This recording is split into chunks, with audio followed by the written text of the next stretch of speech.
하나님 말씀 요한복음 6장 51절입니다. 나는 하늘에서 내려온 살아있는 떡이니 사람이 이 떡을 먹으면 영생하리라. 내가 줄 떡은 곧 세상의 생명을 위한 내 살이니라 하시니라. 아멘. 프랑스의 한 유명한 페티라는 성악가가 있었다고 합니다. 이분이 여행 중에 중요한 우편물을 받아야 되겠기에 자기가 가는 그 마을로 우편물을 포워드 해달라고 부탁을 했고 그 우편물이 그 마을로 포워드돼서 왔습니다.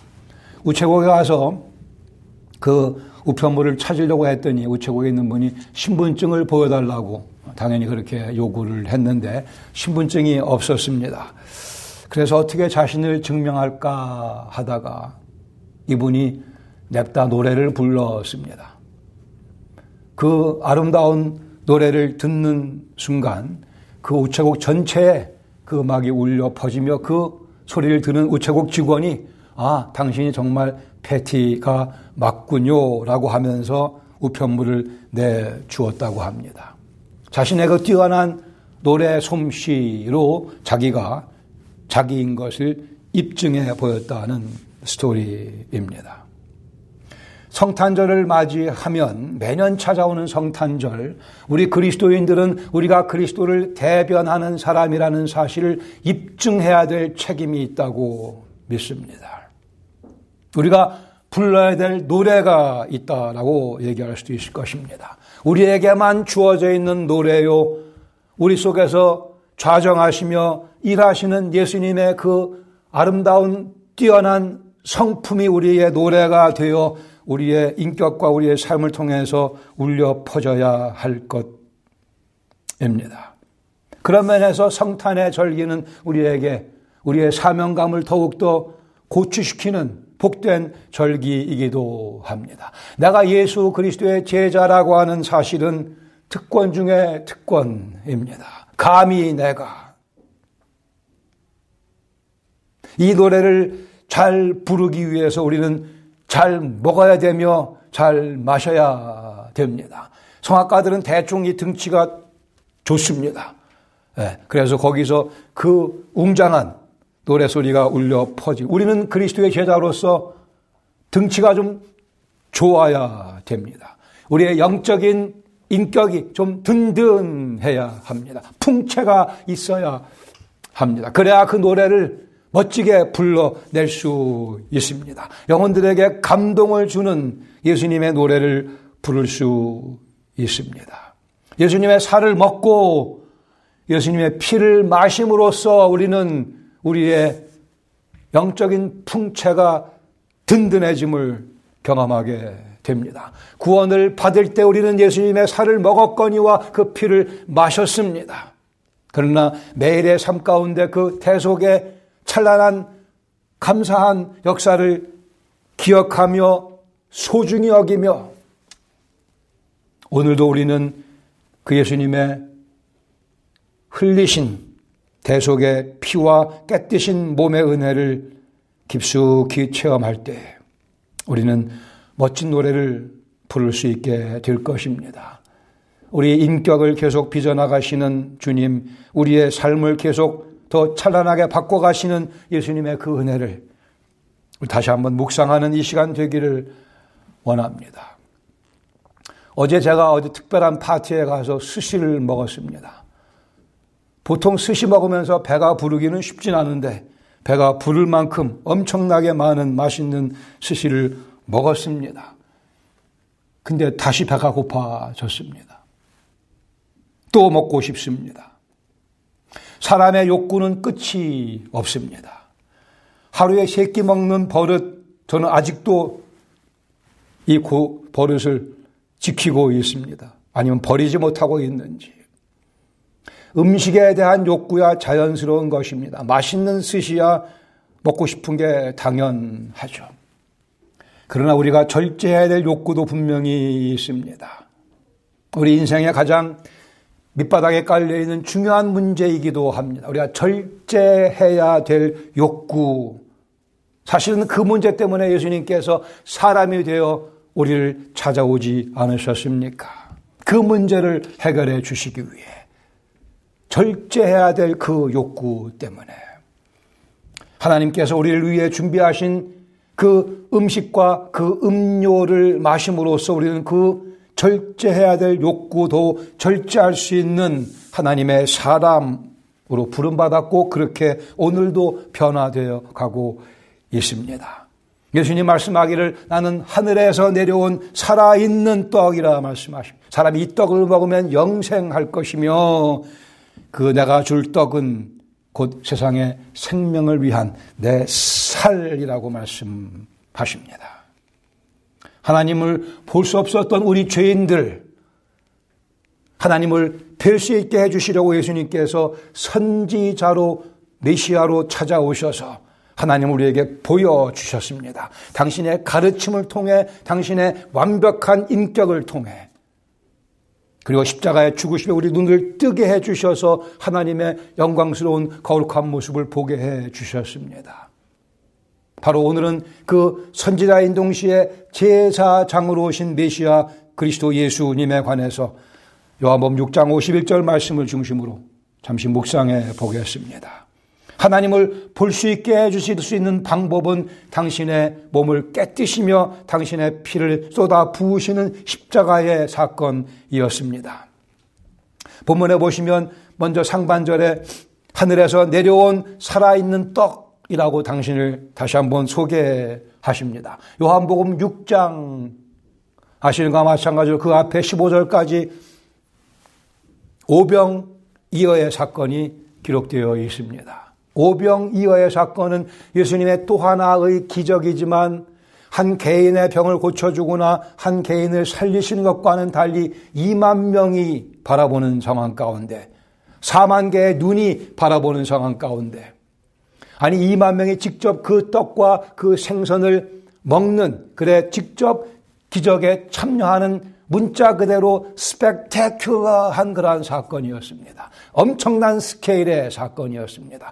거기 숨어서 벌어지는 사건이 아니었고 그 넓은 광야에 2만 명이 동시에 참여하는 엄청난 기적 예수님께서 베푸셨습니다.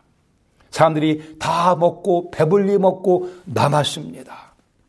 사람들의 반응은 당연했습니다. 예수님을 억지로 임금을 삼으려고 했습니다. 한편 당연하죠. 이런 분이 우리 왕이 되어주신다면 다시는 배고플 일이 없겠구나. 여기서 예수님께서는 아주 중요한 결정을 하십니다. 사람들의 그 요구와 사람들의 인기를 예수님은 그저 다 거부하십니다. 그리고는 제자들을 베테어 보내시고 당신은 산에 올라가 기도하십니다. 여기도 예수님께서는 계속해서 십자가를 향한 발걸음을 진행하고 계시는 겁니다. 그렇게 왕이 되셨으면 당신이 메시아인 사실을 온 유대가 다 인정했을 것이다 라고 우리는 생각할 수 있겠으나 하나님의 지혜는 더 뛰어났기에 그리 안 하시고 굳이 십자가로의 발걸음을 계속하십니다. 이것이 그리스도 예수의 복음의 아주 중요한 배경입니다. 예수님 우리에게 빵을 주기 위해 오시지 않았습니다. 얼마든지 주실 수 있으나 우리에게 생명의 빵을, 생명의 떡을 주기 위해 오셨습니다. 우리의 욕구를 근본적으로 해결해 주시기 위해 오셨습니다. 그 잘난 돈 몇 푼 때문이 아닙니다. 그 잘난 배부름 때문이 아닙니다. 그 잘난 명예 때문이 아닙니다. 그 필요한 육신의 건강 때문도 아닙니다. 영원한 생명을 위해 예수님께서는 임금 되기를 거부하십니다. 그 방법이 아니고 그 모습이 아니고 우리 영원한 생명을 위해 예수님은 십자가로의 행보를 고집하십니다. 이미 6장 48절에 내가 곧 생명의 떡이라고 말씀하셨습니다. 나는 하늘에서 내려온 살아있는 떡이니 51절 상반절에 사람이 이 떡을 먹으면 영원히 살리라. 만나와는 구별되는 떡이었습니다. 만나 역시 마찬가지로 하나님께서 모세를 통해 이스라엘 백성들에게 기적적으로 허락하신 음식이었습니다. 아침마다 하늘에서 만나가 떨어졌습니다. 200만의 이스라엘 백성들이 다 충분히 먹을 수 있도록, 그것도 월, 화, 수, 목, 금, 토, 일 쉬지 않고 매일 40년 동안을 하나님의 특별한 기적의 역사가 만나였습니다. 그러나 그 만나는 오늘 먹으면 내일 또 배가 고파 아침에 또 하나님께서 보내주시고 또 보내주시고, 여기 말씀하기를 나는 살아있는 떡이기 때문에 이 떡을 먹으면 영생하리라 말씀하십니다. 요한복음 4장에서는 내가 너에게는 이 생수를 마시면 영원히 목마르지 아니하리라 말씀하며 우리의 인간의 가장 깊은 욕구의 문제를 해결해 주시겠다 하셨습니다. 여기 만나와 구별되는 하늘에서 내려온 살아있는 떡, 우리 존재 전체를 살릴 수 있는 양식, 영원히 살 수 있는 양식, 아니 하나님을 늘 뵈며 살아갈 수 있게 우리를 변화시켜주는 양식. 51절 하반절에 말씀하기를 내가 줄 떡은 곧 세상의 생명을 위한 내 살이라 말씀하십니다. 여기 복음을 예수님께서 원색적으로 설명하십니다. 요한복음 1장 14절에 말씀하기를 말씀이 육신이 되어 우리 가운데 거하심에, 그 1장 14절에 육신이라고 되어 있는 표현과 여기 말씀하는 세상의 생명을 위한 내 살, 이 살과 같은 단어입니다. 사르크스라고 하는 같은 단어. 여기 살, 말씀이 육신이 되어, 말씀이 육신이 된 이유는 그 육신을 우리를 위해 다 깨뜨시고 우리를 위해 주시기 위함입니다. 말씀이 육신이 되어 하나님이 사람이 되어 육신을 입고 오신 이유는 그 육신, 그 살을 깨뜨려 우리를 살리시자고. 이어서 53절에 말씀합니다. 예수께서 이르시기를 내가 진실로 진실로 너희에게 이르노니 인자의 살을 먹지 아니하고 인자의 피를 마시지 아니하면 너희 속에 생명이 없다고 말씀합니다.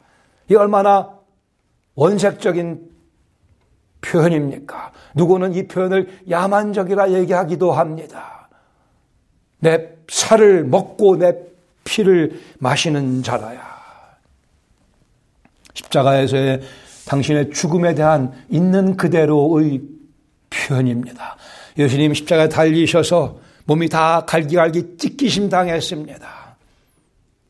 창이 푹 그 허리를 찔렀고 손과 발에 못을, 머리에 가시관을 쓰시고 만신창이가 된 그 모습에 대해서 말씀하고 계십니다. 피를 엄청 흘리셨습니다. 채찍에 맞음으로 등에서 엄청난 피가 나왔고 살점이 다 떼어짐을 받게 되며 그 죽음에 대해서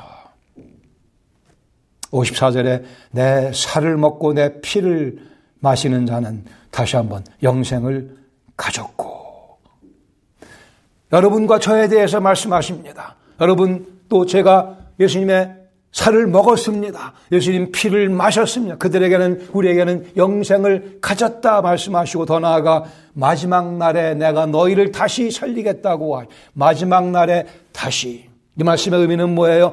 이미 우리가 살았지만 예수님 재림하시면 다시 우리를 또 살리셔서 불가불 썩을 것이 썩지 아니할 것을 입게 하시는 완성의 부활에 대해서 말씀하고 계십니다. 여기 희생 제물로 오신 예수님, 동시에 제사장으로 오신 예수님, 히브리서 9장 12절 말씀하기를 염소와 송아지의 피로 하지 아니하고 오직 자기의 피로 영원한 속죄를 이루사 단번에 성소에 들어가셨느니라. 단번에 영원히, 영단번 이렇게 얘기하죠. 영원히 단번에. 예수님은 대제사장이신 동시에 메시아이신 동시에 제물이기도 하십니다. 염소의 피로 안 되고 황소의 피로 안 되고 하나님의 아들 완벽한 죄 없는 희생 제물로 당신을 주심으로 우리를 영광의 하나님의 존전에 옮겨놔 주셨습니다. 두 개의 교훈을 첫 번째, 성탄의 계절에 우리는 믿는 바, 우리의 믿는 바를 다시 한번 확인하실 수 있기를 바랍니다. 예수님께서 이 말씀하셨을 때 많은 따르는 자들이 이 말씀이 어렵다고 하면서 예수님 따르기를 중단해버리고 맙니다. 예수님이 당신의 살에 대해, 당신의 피에 대해 말씀하자 어렵다고 하면서 예수님 따르기를 중단합니다. 예수님의 가르침에 열광했던 그들이, 예수님 행하시는 기적에 열광했던 그들이 내 살을 먹고 내 피를 마셔야 된다고 그들의 죄 문제를 지적하시자 많은 사람들이 예수님 따르기를 중단해버리고 맙니다. 복음의 핵심은 여기 놓여져 있습니다. 히브리서 10장 19절에 말씀하기를 그러므로 형제들아 우리가 예수의 피를 힘입어 성소에 들어갈 담력을 얻었나니. 여기 성소는 지성소입니다. 아무나 들어갈 수 없는 1년에 한 번 제사장만 들어갈 수 있는 5cm 두께의 두터운 천으로 만들어 죄인인 우리가 감히 하나님을 볼 수 없음을 상징하던 그 성소 속으로 안으로 우리가 들어갈 수 있게 됐다. 예수의 피를 힘입어 하나님 볼 수 없는 죄인들 하나님을 뵐 수 있도록, 즉 하나님 앞에 서도 하나님의 거룩하심에 의해 소멸당하지 않게 해주시려고 예수님께서 우리를 위해 피를 뿌리셨습니다. 20절 말씀하기를 그 길은 우리를 위하여 휘장 가운데로 열어놓으신 새로운 살 길이요 휘장은 곧 그의 육체니라. 주의 피로 이룬 샘물 참 깊고 넓도다. 구원하는 그 신능력 다 찬송할지라. 응원가보다 훨씬 더 크게 불러야 되는 찬송입니다. 찬송하세 주의 보혈 그 샘에 지금 나아가 죄에 깊이 빠진 이 몸 그 피로 씻어 맑히네. 이 찬송이 우리 영혼을 자유롭게 해줍니다. 우리를 정결하게 해줍니다. 예수님의 복음은 윤리적인 가르침 정도가 아닙니다. 산상수훈이야말로 온 인류 역사 가운데 가장 뛰어난 가장 멋진 가르침이겠으나 그 산상수훈이 우리를 구원하지는 않습니다. 그 산상수훈은 예수의 피를 힘입어 정결함 받은 영혼들이 살아갈 삶의 규범입니다.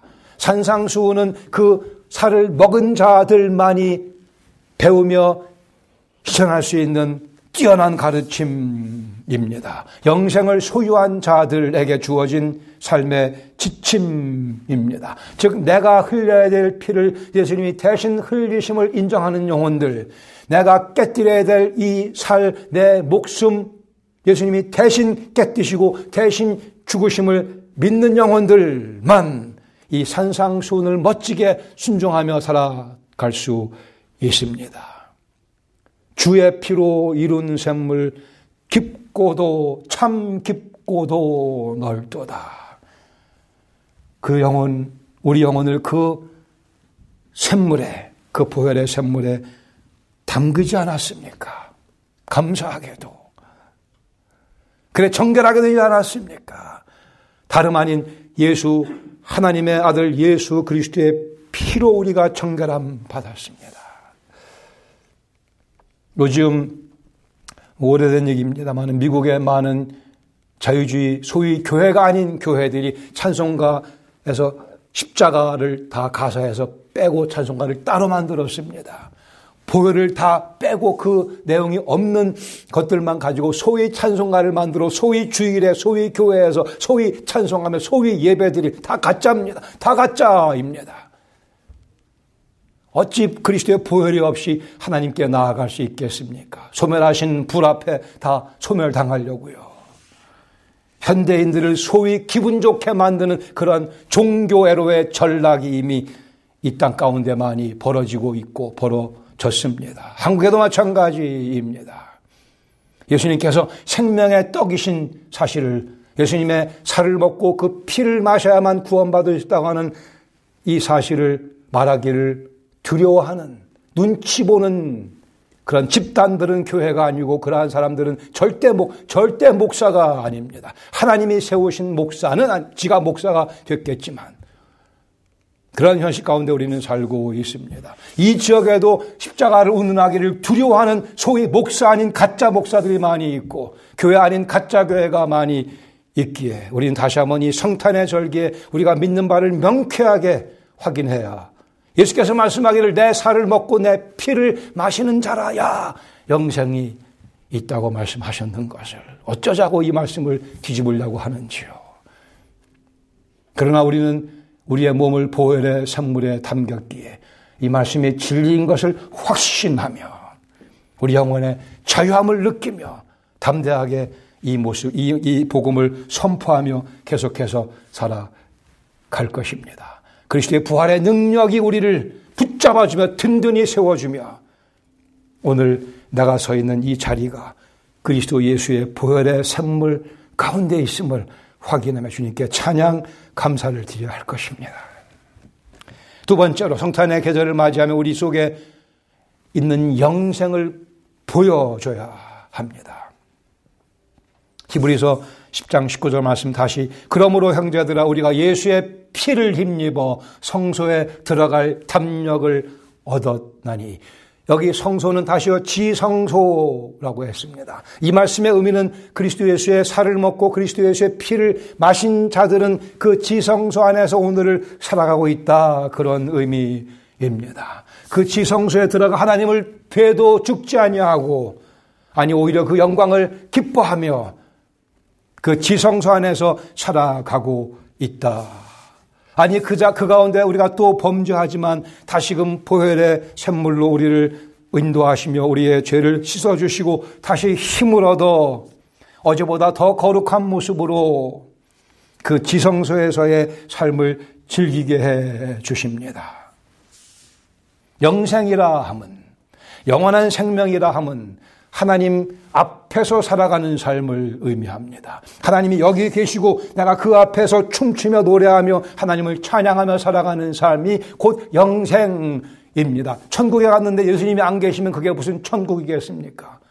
천국일 수가 없습니다. 천국인 이유는 거기 손과 발에 못자국을 지으신 어린 양 예수님께서 계시기에 거기가 천국이며 우리가 그분을 직접 뵐 수 있기에 거기가 천국이며 영생이라 하면 이 땅에서도 우리가 누려야 되는 예수님의 선물입니다. 하나님의 존전 앞에서 우리가 살아가는 것이 곧 영생이며 지성소 안에서 살아가는 것이 곧 영생이며 더 나아가 우리가 가는 곳마다 그곳을 지성소로 변화시키는 것이 곧 영생입니다.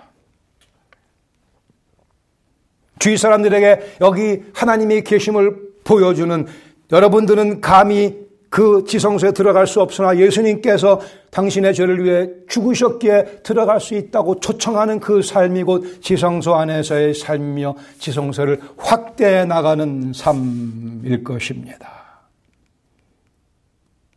시편 21편 5절에 이렇게 말씀합니다. 주의 구원이 그의 영광을 크게 하시고 존귀와 위엄을 그에게 입히시나이다. 여기 그라고 되어 있는 표현은 문맥상 왕이기도 하지만 여호와를 경외하는 자들에게 약속하신 말씀입니다. 여호와를 경외하며 지성소 안에 거하며 살아가는 자들 우리에게 약속하신 말씀 우리 영광을 하나님께서 친히 크게 하시며 존귀와 위엄을 우리에게 입혀주신다고 말씀했습니다. 그리스도인의 삶은 존귀와 위엄에 옷 입은 삶입니다. 우리 예수님이 워낙 위대하시기에 우리 예수님이 워낙 찬란하시기에 그 예수님 바라보는 우리도 동시에 존귀와 위엄을 옷 입게 되며 영광 속에 살아갈 수 있게 됩니다. 하나님께서는 우리 한 영혼들이 그 영광을 경험하며 하나님의 인정하심과 하나님의 등을 두드려 주시는 그 따뜻함을 경험하며 존귀하게 영광 가운데 위엄을 보여주며 살아가기를 원하십니다. 그러기에 죄악 세상이 김으로 거룩한 길 가는 나의 마음 성전 삼고 주께서 계시네 찬송하세요. 여기 그냥 확 좀 한 박자 빨리 부르고 싶은데 아까 절제하느라고 혼났습니다. 아 찬송하세 주의 보혈 아찬 이렇게 불러야 되지 않겠어요? 네. 주 예수를 기피하는 놀라운 그 은혜 하늘나라 즐거움이 매일 새롭도다. 아 찬송하세 주의 보혈 그 샘에 뛰어나가 죄에 깊이 빠진 이 몸, 그러나 그 피로 씻어 말킴으로 내가 서 있는 곳이 지성소임을 확인할 수 있기를 바랍니다. 그게 Blessed and Merry Christmas의 의미입니다. 메리 크리스마스가 왜 메리 크리스마스예요? 우리가 지성소 안에 들어와 살고 있기에, 더 나아가 하나님께서 우리에게 우리 주일을 지성소화시키라고 하는 사명을 주셨기에 복된 성탄의 계절입니다. 다시 한번 상기하여, 원래는 우리 하나님을 볼 수 없는 영혼들이었습니다. 그러나 우리는 감히 하나님의 영광을 오늘도 목도하며 살아간다 말씀에 근거하여 선포할 수 있으며, 그 삶을 오늘도 우리는 추구하고 있습니다. 우리가 서 있는 이 자리가 지성소요, 우리가 가는 곳이 지성소요, 우리 주일을 지성소화시키는 소중한 사명, 이 성탄의 계절에 더욱더 열심히 충성스럽게 감당할 수 있기를 바랍니다. 그런 면에서 다시 한번 복되고 즐거운 성탄의 절기가 되시기를 축원합니다. 기도하겠습니다. 아버지 하나님, 어쩌자고 저희를 믿으시며 저희들에게 지성소화의 사명을 허락하셨는지요. 저희 힘으로, 저희 능으로, 저희 지혜로 불가능하기에 하나님께서 오늘도 저희 속에서 친히 일하고 계심을 감사드립니다. 성령님을 의존하며 우리 예수 그리스도의 보혈의 샘물에 영혼을 담그며 거기서 솟구치는 거룩의 능력으로 우리 가정을, 우리 교회를, 우리 사회를 더욱더 주님 앞에 아름다운 지성소로 변화시켜 나갈 수 있도록, 여호와의 임재가 더욱더 뚜렷해지는 환경으로, 분위기로 만들어 나갈 수 있는 제자의 사명을 잘 감당하게 힘을, 지혜를 또 한 주간 동안도 공급해 주시옵소서. 예수님의 이름으로 감사드리며 기도합니다. 아멘.